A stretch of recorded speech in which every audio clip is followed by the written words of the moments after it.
Hey guys, welcome back to another video on the Inside Spurs channel. Happy Tuesday morning. I hope we're all okay. I hope we're all right. I hope the week has started well. But obviously, I hope Tuesday is a fruitful and good day. It is the first loan roundup of the season. It's obviously something that we used to do on the channel last year, and I quite enjoyed it because I saw we had about 1 million players out on loan.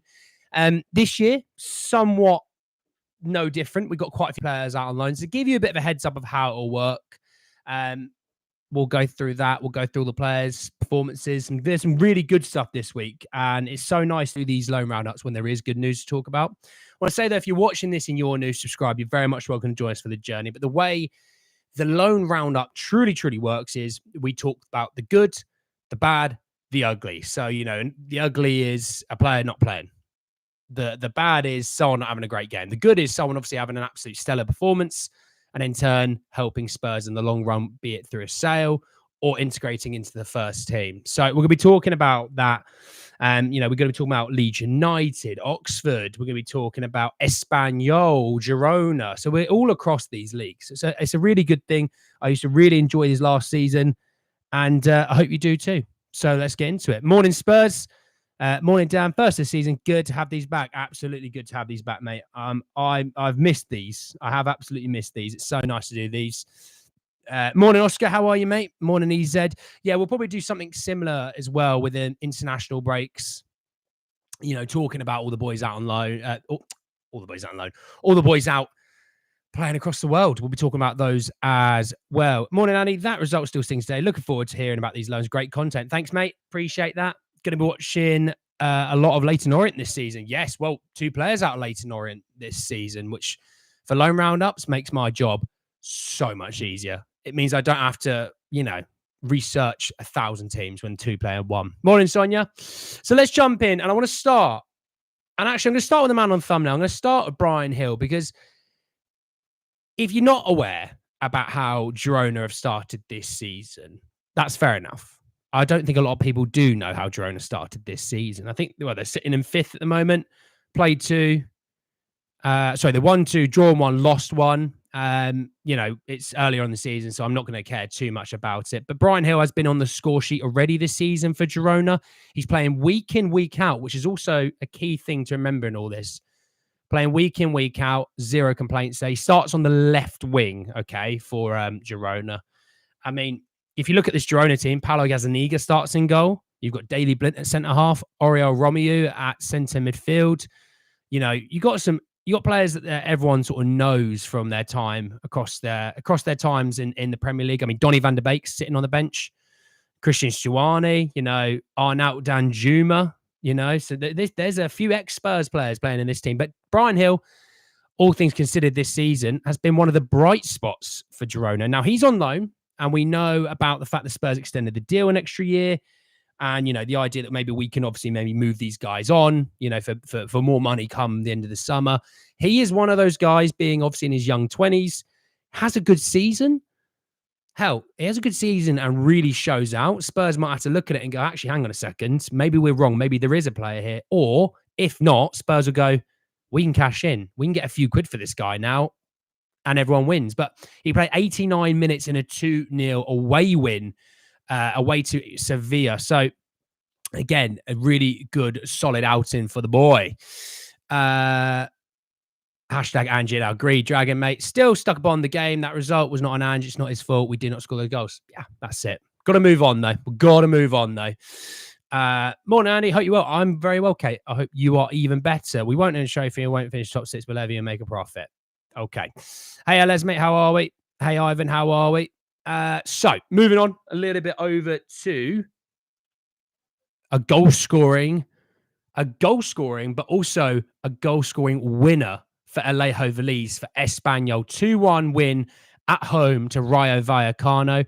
He's playing good minutes. I mean, when we look at last season when he was in the La Liga with Sevilla, the guy never played a minute of football, basically. But that wasn't on him, because there was other youngsters in that squad not getting minutes, because it was more of a manager who wanted to stick it to the higher ups, which, you know, I'm not going to comment on that. You all know my feelings. But he did get booked, by the way. But I think that was more of a goal celebrating booking. But yeah, he scored He scored in the 96th minute to win this game for Espanyol, which, fantastic. It was a good finish as well. Good finish on the turn.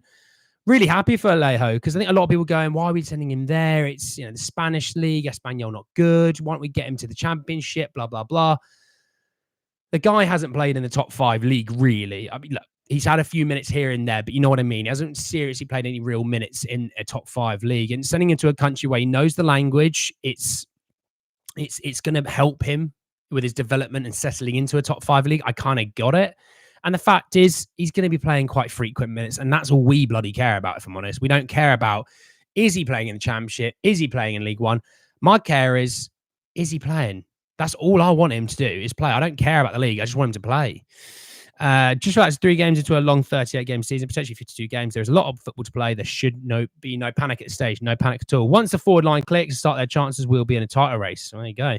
They've just signed a group of players for Ange's system. He isn't going anywhere for a while. No, not at all. Not at all. Nor do I want him to.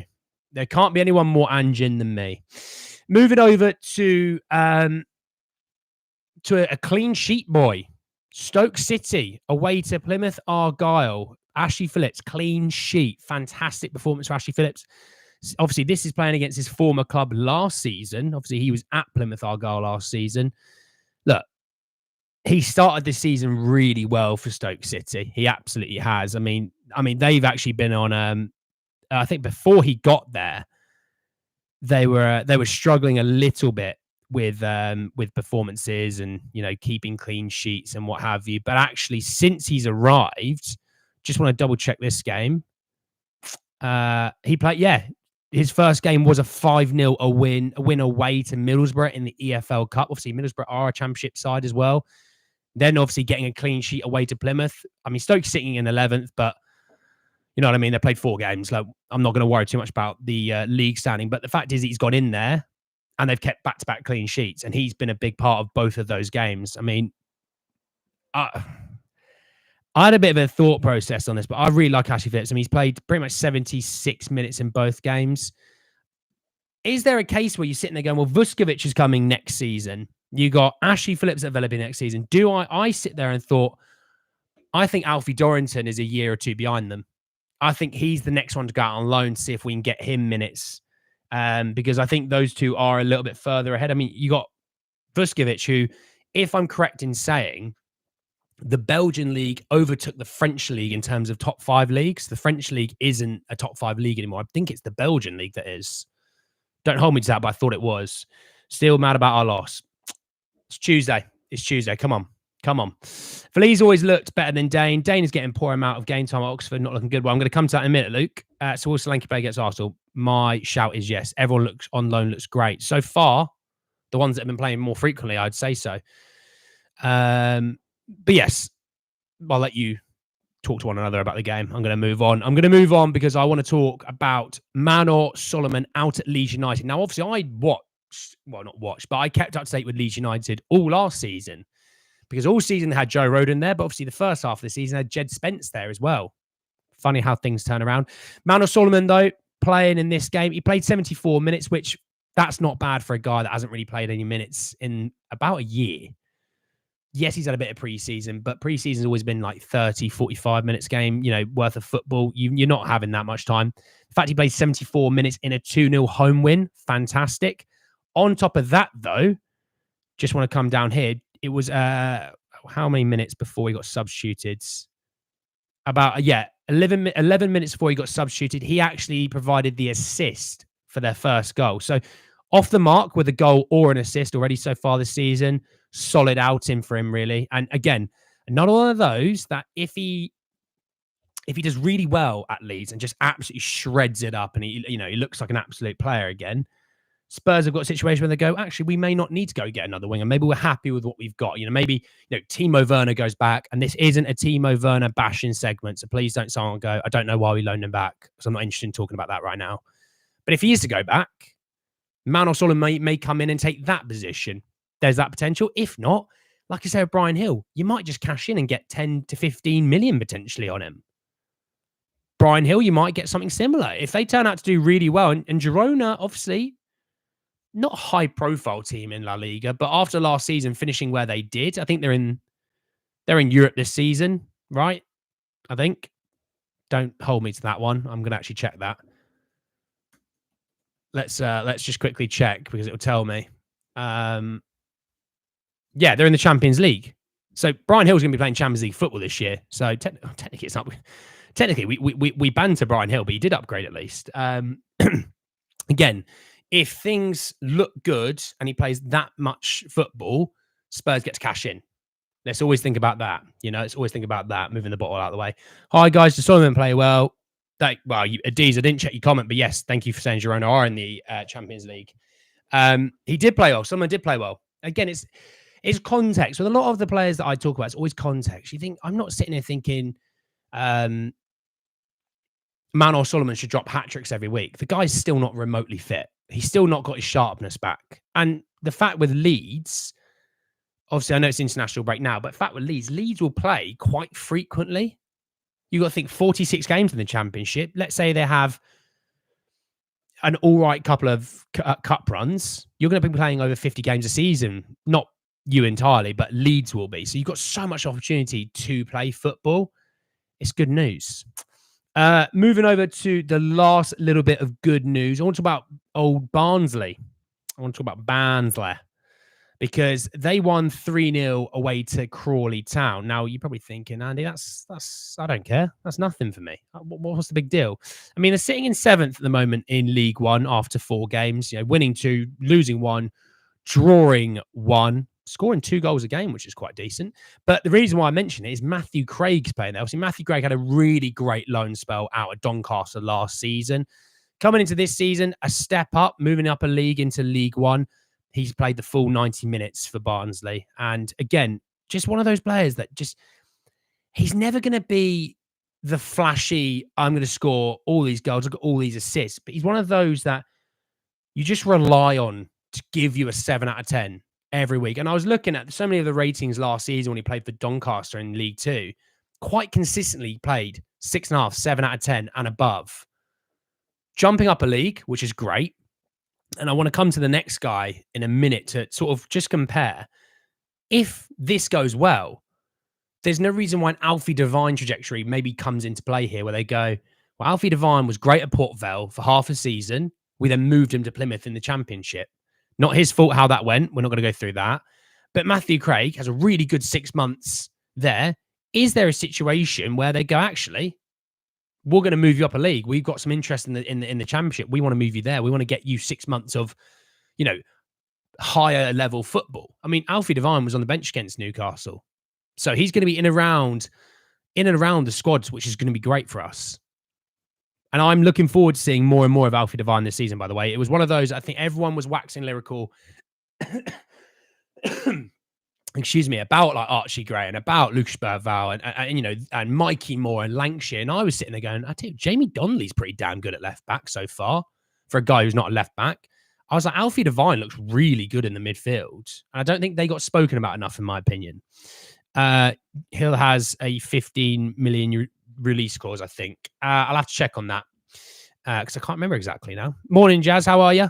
I saw a Leeds fan absolutely wax lyrical about Manor Solomon and loads in comments agreeing with the post. Leeds fan impressed anyway. They're not the easiest customers to impress. We know that. They love Joe Rodon. They weren't as keen on Jed Spence. They need someone there at Leeds. They really do. They need a bit of a... Because, I mean, you think you've lost Somerville. Bamford can never be fit again, which is such a shame, really. They've lost a lot of good players. And, if Manor Solomon coming in on a loan deal just kills it. Because there's a situation where Leeds have still got a good team, by the way. That, yes, they've sold a few really good players like the Archie Grays and Somervilles, but they're still a decent team. There's still some quality that they're in that team. There's no reason why they're not in a playoff hunt again, or if not, automatic hunt again this season. And if Manor Solomon can get him there, and getting promoted, because there's obviously, a situation where they may need to get promoted because of financial fair play. I remember a Leeds fan commenting me about that and, sort of giving me a bit of an understanding into it. That's great for Spurs. We got 10 million out of Joe Rodon to Leeds. There could be something absolutely the same. If everyone's looking loan or better if everyone on loan is looking good or better than Ange's system, is a really poor system. It doesn't suit the players. Sonny is a speedster. Eric, it's not a fair comparison to talk about, Manor Solomon, who's a Premier League player playing in the Championship. I think we missed a trick and kept Solomon, potentially.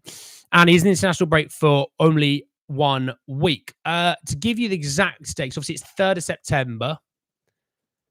I just want to give you the exact date of when we play Arsenal. We play Arsenal on the 15th September, so 12 days' time. If I tell you England fixtures, which no one cares about, let's be honest. I mean, we play Ireland on Saturday. I don't care.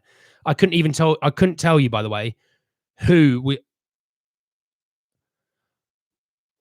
Oh, I've just ruined my day. I've just seen that we're playing in October and November for 3 months straight with international breaks. Why are we having 3 international breaks in the space of 3 months? Who the hell cares? Nobody cares about the Nations League. I'm sorry, I just do not care. And it's Ireland, Finland, and Greece. So it's not like you're going to be watching England against a big boy. You're watching, no offense to those countries. Please, there's no offense to those countries because I am part Irish. But you know what I mean? Like, nobody cares. At least the Irish is obviously the rivalry, as we all understand that. But Finland. You know what I mean? But yeah, so we play the 7th of September, so it's a Saturday, and we play next Tuesday, so in a week's time. So it's over in a week for England. I don't know what the other nations are. I won't look at those, but yeah, just giving an update. Saw some clips of Vuskovic. He seems very technically sound and looks like he could fit Ange. I tell you what, I was watching some of their training clips. Player. He looks a player. International break is going to kill our momentum when we have it. Yeah, we're going to go on an absolute stormer and then we'll lose it all. I tell you what, we do play a lot of fixtures, by the way, to give you a bit of a heads up before I talk about the last 2 players. Between Arsenal, obviously on the 15th, we've got an EFL Cup game, which it says it's the Tuesday following. So we play Sunday and Tuesday. Good to see that we're already into the season. We're trying to kill, the governing bodies are trying to kill footballers straight off the bat, which is good. Obviously, it's commentary away. Yes, Spurs will rotate, but farcical. Then we play Brentford on the 21st. We then play 5 days later, first game of the Europa League at home to Karabag. Then we play 3 days after that away to Manchester United. We play the 3rd of October away in the Europa League, and then away to Brighton 3 days later. And then there's a gap because there's an international break. What is that all about? I mean, in the space of 2 to 3 weeks, Spurs are playing 1, 2, 3, 4, 5, 6, 7. Jesus wept. FIFA needs to make more money. Yeah, haven't got enough, have they? The players should boycott. Yeah, the Nation League, nobody cares about it. Sorry. I know you could be the biggest Ronaldo fan, but it does nothing to Ronaldo's legacy being the first captain to lift that trophy. Anyway, moving on. Talk about the loan boys. George Abbott, Notts County. Obviously, only just signed, so I'm not going to be too worried about him not starting this game. He came on for the last 10, 15 minutes. 15 minutes, actually. Came on in their 2-1 away win to Swindon Town, which, if you know ball like I do, David McGoldrick in League Two is a hell of a player. But yeah, 2-1 win. They're sitting in 7th at the moment. I think they've played 2, 1-2, drawn 2, which, hey, pretty damn good start in my opinion. And obviously in League Two, that is technically part of the playoff positions. So long may that continue for George Abbott's boys. And then to finish off, like I said, good, bad, and ugly. Let's finish off with the ugly, because Oxford United, by the way, winning 3-1 at home to Preston North End. Dane Scarlett was an unused sub. So hopefully that's an outlier and not the main, because I tell you what,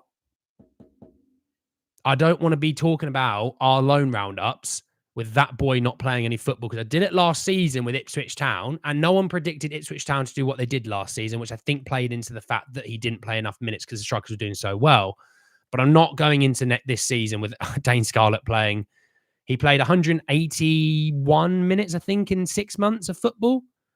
Not having that. But the situation this time is he may be able to get a loan. Again, I don't know. We'll see. Looking forward to renewing our rivalry with Carrier Bag. Andy, yeah, no, right. I can't wait for it. We will be there. We can beat Man United if they don't turn up against us. Well, if no one turns up against us, we can beat them.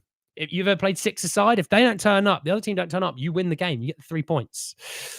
Can we add Johnny Cardoso from Real Betis? I think he's another talent we should keep tabs on. Potentially. Yeah, potentially. I mean, I didn't do Vuskovic, to be fair. I probably should have done. Probably should have done. That's my fault.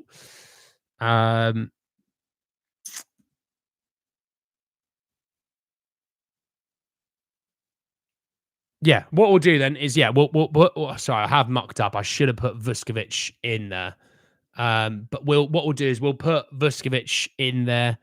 And yeah, we can do Cardoso as well.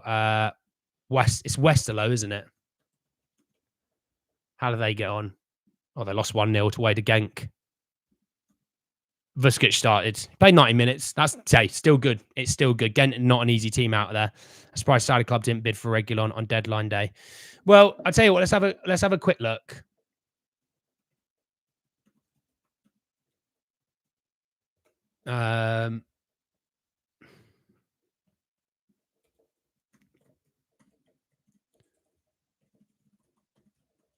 Just having a look at what leagues are still open.